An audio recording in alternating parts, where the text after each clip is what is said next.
Estamos ya en el espacio de la entrevista de Hechos AM. Tenemos la visita del ingeniero Hugo Martínez, candidato presidencial por el partido FMLN. Ingeniero, un gusto saludarlo esta mañana. Muchas gracias, Manuel. El gusto es mío de compartir contigo y también con los amigos y amigas que nos sintonizan a esta hora.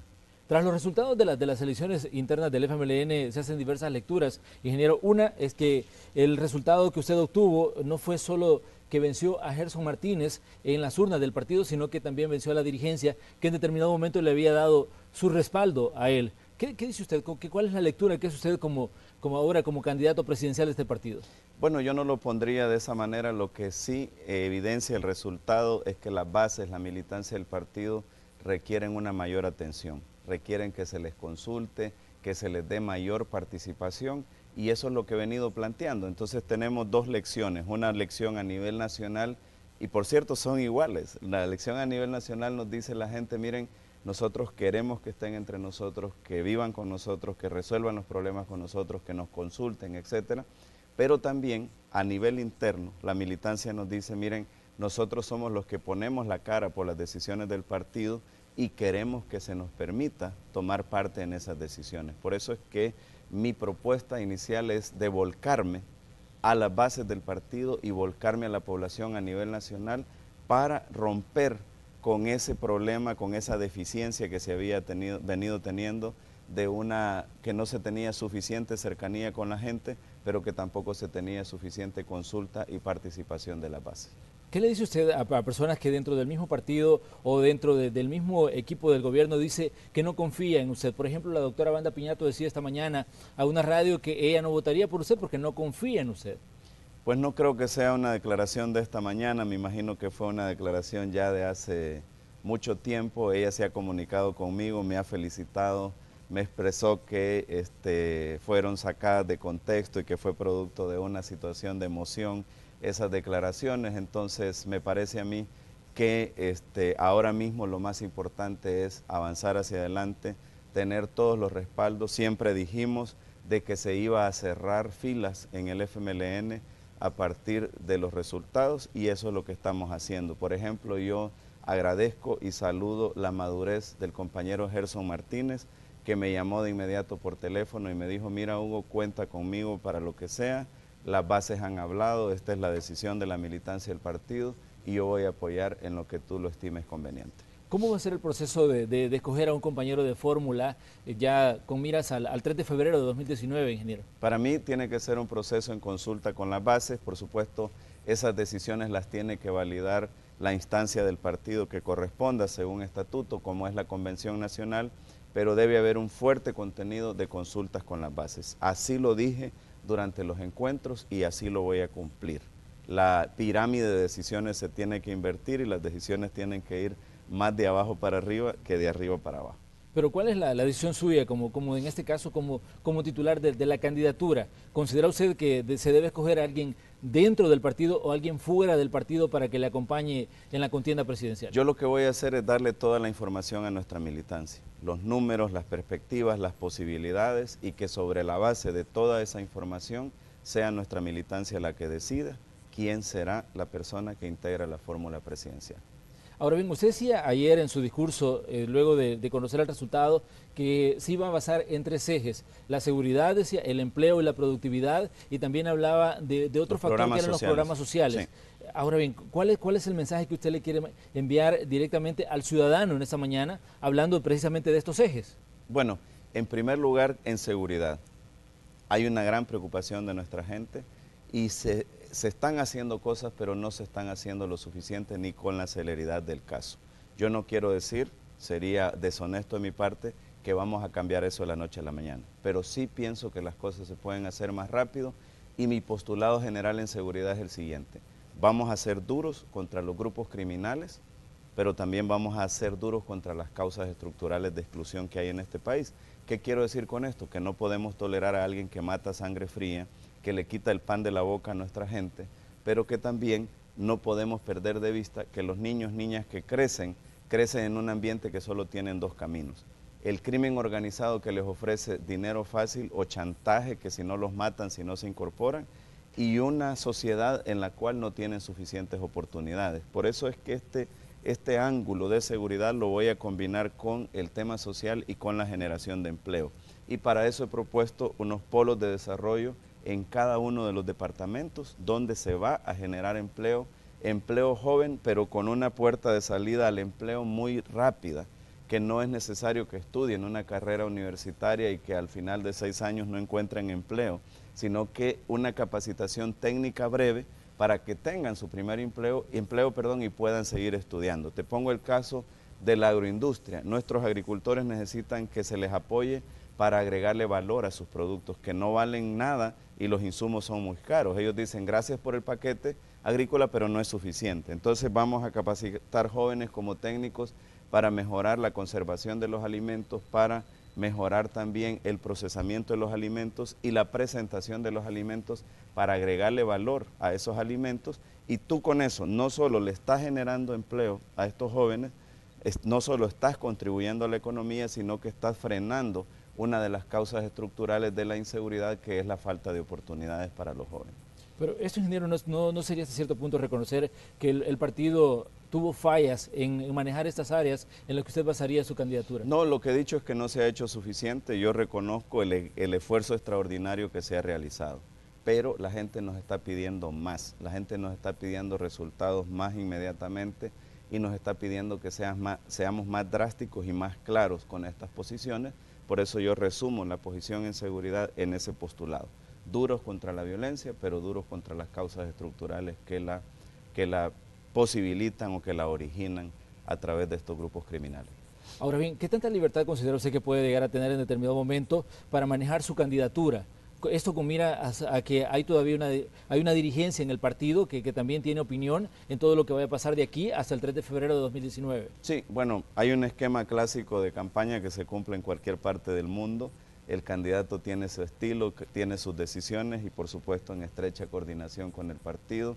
Ayer tuvimos un primer intercambio con Medardo, ahora por la tarde nos volveremos a reunir para afinar detalles, pero fundamentalmente yo he postulado que no es un tema de las decisiones que pueda tomar Hugo Martínez. Hugo Martínez podrá tener un estilo personal de trabajo, pero el tema fundamental para mí es la participación de la militancia, la participación de las bases en las decisiones.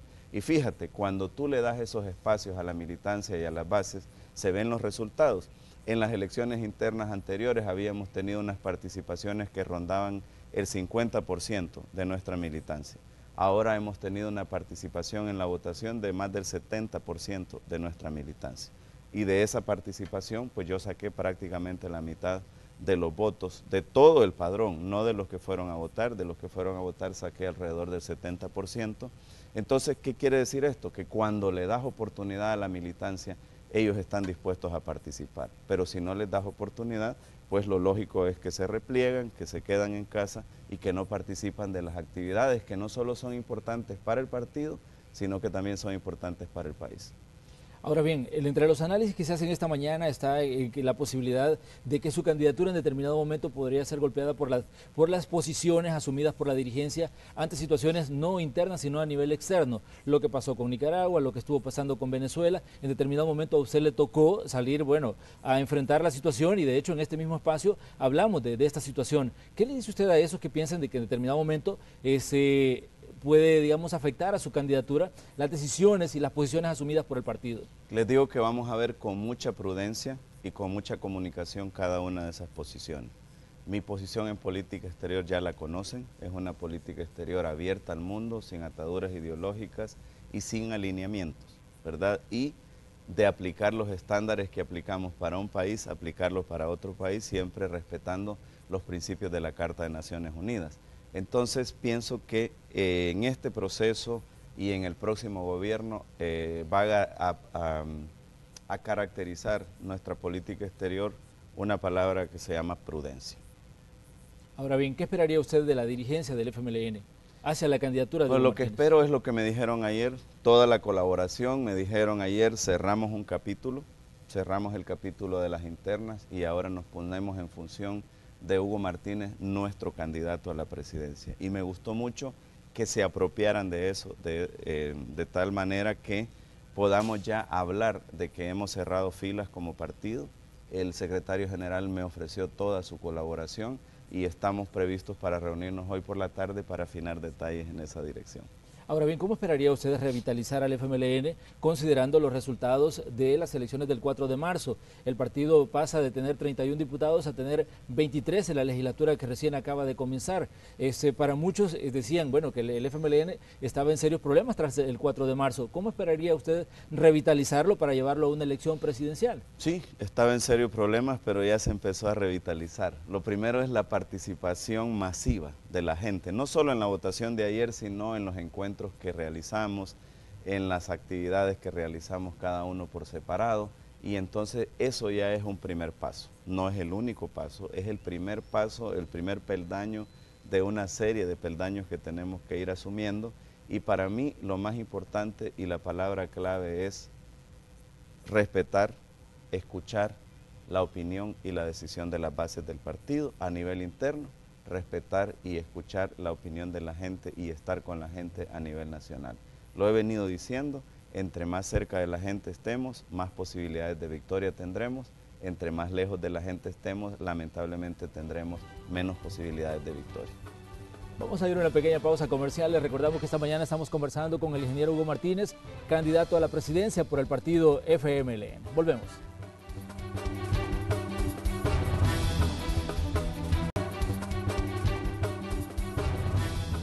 Esta mañana aquí en Hechos AM nos acompaña el ingeniero Hugo Martínez, candidato presidencial por el partido FMLN. Le recordamos a usted que este instituto político vivió el fin de semana su proceso interno en la que resultó ganador Hugo Martínez. Ingeniero, hay diferentes elementos que me gustaría que analizáramos con usted esta mañana. Uno es el tema de las alianzas. Hablaba de alianzas el presidente de la República, Salvador Sánchez Serén, cuando se dirigía ayer a la prensa. Hablaba de alianzas la coordinadora adjunta Norma Guevara.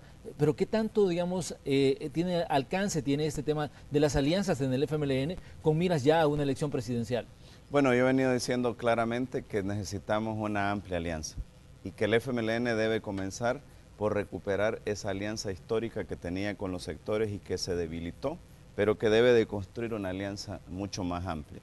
Pero también he venido diciendo dos cosas. Uno, que el programa histórico del FMLN es uno solo y que el FMLN debe mantenerse en ese programa histórico.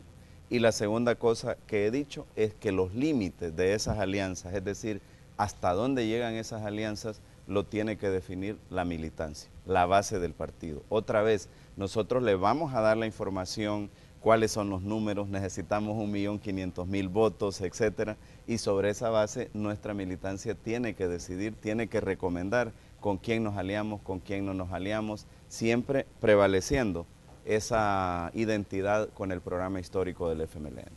Pero cuando usted dice le vamos a dar los números y le vamos a dar los datos, ¿harían ustedes procesos internos para consultar si se hace alianza con X o con Y partido o con X con Y movimiento? El estatuto define que es la Convención Nacional la que tiene que decidir, pero antes de realizar la Convención Nacional, yo pienso que es importante hacer un proceso de consultas a nivel municipal y a nivel departamental. Se puede hacer, si hay voluntad se puede hacer, y de esas consultas vienen resultando algunas propuestas, algunas ideas que deben ser retomadas por la Convención Nacional.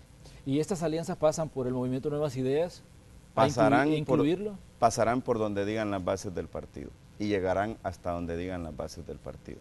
Lo esencial es hacer la consulta. Ya no más que Hugo Martínez se invente o que un candidato se invente que va a hacer alianzas con X, Y, Z sin haberlo consultado a las bases. Aquí las bases van a tener la palabra y nos van a decir hasta dónde llegan esas alianzas, con quiénes debemos hacer esas alianzas y cuándo debemos hacer esas alianzas también. Le pregunto esto porque mucha gente dice, si Nayib Bukele no regresa al FMLN o no logra hacer una alianza con el FMLN, esto significaría pérdida de votos para el FMLN, no para otros partidos políticos, sino para el FMLN. ¿Cómo interpreta usted esto? Bueno, eso es un punto de vista, pero desde luego si habla de aliados, es de gente que está fuera del partido. O sea, no se está hablando que para hacer una alianza la gente tenga que entrar al partido. O sea, una alianza significa que trabajamos juntos y que nos respetamos, cada quien con su identidad, con su proyecto histórico. Pero, vuelvo y repito, no es a Hugo Martínez tomar esta decisión, es a las bases del partido y lo que Hugo Martínez va a hacer es facilitarles toda la información necesaria como para tomar una decisión lo más informados posibles nuestros compañeros y compañeras. La UCA publicaba el 2 de mayo en uno de sus editoriales que decía de que la dirigencia del FMLN está agotada. De hecho, luego de las elecciones del 4 de marzo, había quienes pedían cambios en la dirigencia. ¿Usted en determinado momento considera que se deben hacer estos cambios? El partido tiene sus propios procesos, en sus estatutos está claro cada cuánto tiempo se elige la nueva dirección y esa norma estatutaria debe seguirse. Yo soy una persona que respeta las instituciones y no soy una persona que anda buscando que los procesos institucionales se violenten. Entonces llegará su momento, habrá la elección de dirección y las bases van a hablar, así como hablaron ayer, van a hablar en ese momento que se haga la elección. Pero ¿cómo esperaría usted unificar al partido? Pues el partido no está dividido, el partido lo que tenía es que estaba desmotivado, la militancia estaba muy desmotivada y ahora con esta participación, con este proceso, etcétera, nuestra militancia ha salido bastante motivada y hemos anunciado y hemos decidido que vamos a cerrar filas. Y eso pues lo vamos a ver en la práctica, en el terreno. Mi campaña va a ser una campaña muy dinámica, va a requerir la participación de todos los sectores, de todos los departamentos, de todos los municipios, etcétera.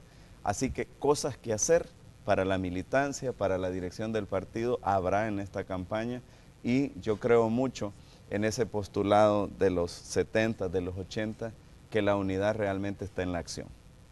Ahora bien, ¿cuál es el mensaje que considera usted que el FMLN le está mandando al resto de partidos políticos? Arena ya tiene su candidato, ahora el FMLN, usted es el candidato. ¿Cuál es el mensaje que está enviando el FMLN a partir de lo que obtuvo este domingo? Bueno, que se pueden realizar elecciones internas, democráticas, participativas, en el marco del mutuo respeto.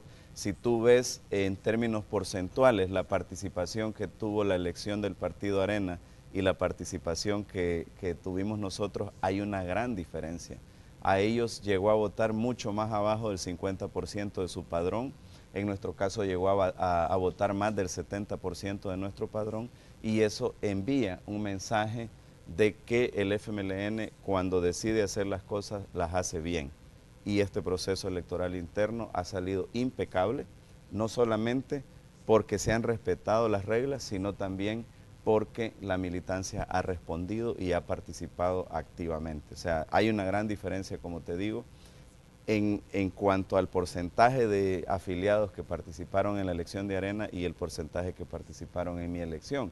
Y luego también hay un asunto fundamental, nuestra elección fue en los 262 municipios. Arena lo hizo en una cantidad de municipios más reducidos. Nosotros tenemos esa capacidad de realizar a nivel nacional una elección en cada municipio del país. ¿Considera usted que su candidatura y todos los procesos que ha vivido el partido ha traído a esa gente que se había, digamos, distanciado del FMLN en determinado momento, esos votos que se fueron o que no salieron el día del 4 de marzo? Ha atraído a mucha gente, pero no los ha atraído a todos. Y el gran desafío es seguir atrayendo a la gente, seguir motivando a la gente, seguirle diciendo, mira, aquí está tu espacio, tú puedes decidir, tú puedes opinar, tú puedes criticar. Yo les decía en los encuentros y lo voy a seguir diciendo, yo no voy a reunirme con la gente con filtros en los oídos y a escuchar solo lo que me conviene. Yo siempre les digo, digan lo que quieran, como les nazca, si son críticas, si son propuestas, si son preguntas, siempre estaré a la disposición de atenderlos. ¿Cuál es el mensaje para los salvadoreños en el exterior? Porque hubo participación de salvadoreños en el exterior, ya lo decía Medardo González en el discurso que daba también luego de conocer los resultados del proceso interno. Él decía de que había gente que había participado de diferentes partes del mundo, pero sabemos que usted ha tenido una particular relación con la gente que vive sobre todo en Estados Unidos, donde ha estado viajando por el tema de lo que pasó con el estatus de protección temporal, lo que ocurre siempre con los cambios de políticas migratorias. ¿Qué le dice usted a esas personas que tal vez están indecisas o que están viendo con escepticismo lo que está pasando en El Salvador y que seguramente están pensando si participar o no en el proceso electoral del 3 de febrero? Lo primero que les digo es que el futuro de El Salvador depende también de ellos y que ellos y ellas deben de participar muy activamente, que se acabaron aquellos tiempos donde un gobierno o un partido solo los consideraba como agentes económicos que enviaban remesas a este país. Nuestros compatriotas en el exterior tienen mucho más valor que eso. Y por eso he dicho que en cualquier rincón del mundo que haya un salvadoreño, ahí está la patria salvadoreña y por lo tanto no solo es recordar al país, no solo es enviar ayuda a la familia, sino participar en las decisiones del país. Y con su participación pueden hacer la diferencia. Les pongo el ejemplo al interno del partido. ¿Qué hubiera pasado si la militancia hubiera decidido quedarse y votar por abajo del padrón, por abajo del 50% del padrón, etcétera? Pues no hubiera incidido en la decisión del partido, que no solo es importante para el partido, sino también para el país. Por eso yo les decía que con su voto podíamos cambiar la historia del partido y del país, y lo mismo le digo a la población. Con su voto, amigos y amigas que nos sintonizan alrededor del mundo, podemos cambiar la historia del país. Recientemente el Instituto Universitario de Opinión Pública de la UCA publicaba un sondeo de opinión en el que mostraba la pérdida de credibilidad también de los partidos políticos. ¿Qué decirle al ciudadano que nos está sintonizando esta mañana y que tal vez sigue sin creer en los partidos políticos o cada vez se va alejando más de ver a los partidos políticos como una opción para resolver los problemas de El Salvador? En primer lugar, que el mensaje está claro. Si los partidos no cambian, no se adecúan a las expectativas de la gente, están condenados a desaparecer o de ser partidos pequeños. Ese mensaje yo lo tengo claro y voy a hacer todo lo que esté a mi alcance para que mi partido, el FMLN, pero también mi gobierno, responda a las expectativas de la gente. La crisis de los partidos políticos y de los sistemas políticos no solo ocurre aquí en El Salvador, pero en los países donde yo he visto que los partidos y los sistemas políticos han colapsado, la medicina ha sido peor que la enfermedad. Por eso estoy muy enfocado en revitalizar a mi partido, en fortalecerlo y en que mi partido vaya haciendo los ajustes que la población necesita. Es un asunto casi que matemático, ¿no? Como que 1 más 1 son 2. Pues si el partido no hace esos ajustes en función de lo que espera la población, no va a tener los resultados, y por eso lo resumo en el postulado, que entre más cerca de la gente estemos, más cerca de la victoria estaremos. Entre más lejos de la gente estemos, más lejos de la victoria estaremos. Cuando se habla de candidaturas, la mayoría de gente tiende a decir, es más de lo mismo. ¿Qué garantía tiene el ciudadano de que Hugo Martínez no es más de lo mismo que ya han visto, que ya han escuchado, de las promesas que se les han hecho una y otra vez en un proceso Yo no electoral? soy más de lo mismo, estoy rompiendo esquemas, incluso en la forma de interactuar con la gente, en la forma de sentarme con la gente, de escuchar a la gente, en la forma de comportarme. Yo pienso que un político debe ser transparente, un político debe mostrarse como es, y esa es una primera gran diferencia. Pero la segunda gran diferencia que yo le he dicho a la gente, yo voy a estar volcado hacia ustedes. Y si un día ven un ápice que me estoy desviando de ese objetivo, tienen todo el derecho a reclamarme, les dije un día, a jalarme la camisa, a llamarme la atención, porque eso es lo que ustedes han estado pidiendo. Entonces yo sí sé que hay una especie de cansancio, ¿verdad?, de hartazgo en la población por cosas que, por cierto, no hicimos nosotros, ¿no? Que por cierto son cosas que se vienen acumulando por años, y aquí le ocurre a uno a veces como cuando va a misa y el padre empieza a decir un sermón para los que no fueron a misa, ¿verdad? Pero bueno, uno tiene que recibir el mensaje y tiene que ser más humilde y estar volcado a la gente, y eso es lo que yo quiero hacer, y eso me parece que marca una gran diferencia con lo que se ha convertido la política tradicional en este país. El debate como herramienta para que los ciudadanos conozcan las diferentes opciones y las diferentes propuestas de los candidatos. ¿Qué tan dispuesto está a debatir Hugo Martínez ya sobre las propuestas y los proyectos de gobierno? Totalmente dispuesto, estoy totalmente dispuesto y listo. Cuando quieran, donde quieran, como quieran. Yo estoy seguro de las propuestas, de mis capacidades, etcétera. No tengo nada que esconder, así que estoy dispuesto a debatir y creo en el debate. No solo para que la gente conozca nuestras propuestas, sino también porque es una forma de ir derribando preconceptos, de ir derribando barreras y de irnos mostrando ante la gente tal y como somos. Muy bien.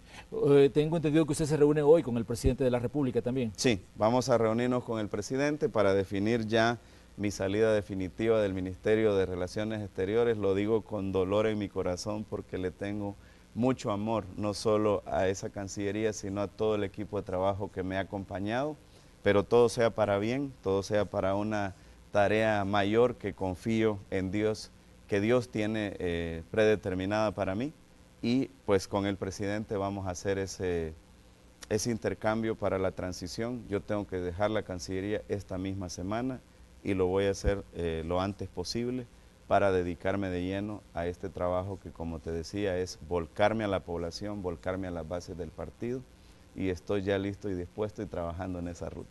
O sea, anunciaba también una caravana que iba a ser en todo el territorio nacional. Sí, una gran movilización nacional que por supuesto incluye caravanas, incluye encuentros, pero lo de fondo en ese asunto es seguir escuchando a la gente. Yo en este recorrido que hicimos le pude ver a los ojos a nuestros militantes, a nuestros simpatizantes, a nuestros afiliados, vi en sus ojos ese deseo, esa esperanza porque el país siga mejorando. Los escuché, les escuché críticas, les escuché propuestas, etcétera, y eso fue en pequeño, ahora lo vamos a hacer en grande. Y como lo dije también ayer, no vamos a esperar hasta llegar al gobierno para resolver problemas que se pueden resolver antes de eso. Por ejemplo, hay necesidades muy particulares de la gente que no tienen que ver ni con la macroeconomía ni con la geopolítica, y yo quiero convertirme en un facilitador para que el gobierno nacional, el gobierno local, las ONGs, la empresa privada, nuestros cooperantes internacionales nos vayan ayudando a resolver esos que parecen para nosotros pequeños problemas, pero que para la gente hacen la diferencia en una calidad de vida. Un tema al que mucha gente le teme también son los impuestos, que se creen nuevos impuestos, que se incrementen los que ya están. Por ejemplo, el Fondo Monetario Internacional ha sugerido a El Salvador subir en 2 puntos el impuesto al valor agregado. Se ha hablado también de crear el impuesto predial. ¿Qué piensa usted de estas propuestas que vienen ya de organismos financieros internacionales? Bueno, mi pensamiento como candidato es que el país no necesita más impuestos. Lo que necesita es recaudar bien los impuestos que ya tenemos. Hay algo que la Asamblea Legislativa tiene una atribución, pero de mi parte no estoy pensando llevar ninguna propuesta de nuevos impuestos a la Asamblea Legislativa, porque creo que aquí el asunto fundamental no es de aumentar los impuestos, sino de recaudarlos mejor y de administrarlos cada vez mejor también. Ahora bien, la lucha contra la corrupción. ¿Qué piensa usted? ¿Cuál considera usted que ha sido el manejo y el avance que se ha tenido en gobiernos del FMLN, o considera de que se debe hacer más por este problema? Se debe hacer más. Es una cuestión de que cuestiona mucho el ciudadano. Se debe hacer más, tenemos una legislación muy buena, tenemos algunas acciones que hemos ido implementando, pero no es lo suficiente. Aquí debe haber cero tolerancia contra la corrupción, pero también debemos poner fin a los dobles estándares, que lo hemos hablado en otras ocasiones. No puede ser que cuando se investiga a los del otro partido se diga qué bueno la lucha contra la corrupción, y cuando se investiga a los del partido de uno, comencemos a decir esa es persecución política, etcétera. Debe haber un solo estándar y debe de garantizarse que funcionen las instituciones, y en el marco que las instituciones funcionen, cada quien se debe defender y debe responder por sus acciones, debe responder por sus actos. Bueno, en determinado momento el FMLN fue criticado por lo que pasó con el expresidente Mauricio Funes, porque fue en este mismo espacio que Medardo González dijo que ellos le habían advertido, o que la dirigencia le había advertido a Mauricio Funes que se fuera del país o que no regresara. ¿Qué piensa usted ahora, ya que es candidato presidencial, sobre este tema? ¿Considera que fue un error del partido en determinado momento? Bueno, yo quiero ver hacia adelante. Yo realmente pienso que cada persona debe de responder por sus actos. Y lo que sí debe exigir, no solo un partido político, sino que debemos exigir todos los ciudadanos, es que se respete el debido proceso, ¿verdad? Que a la persona se le siga el procedimiento, que la persona tenga derecho a defenderse y que después se cierre el caso con un veredicto de la autoridad correspondiente, que en este caso es un juez.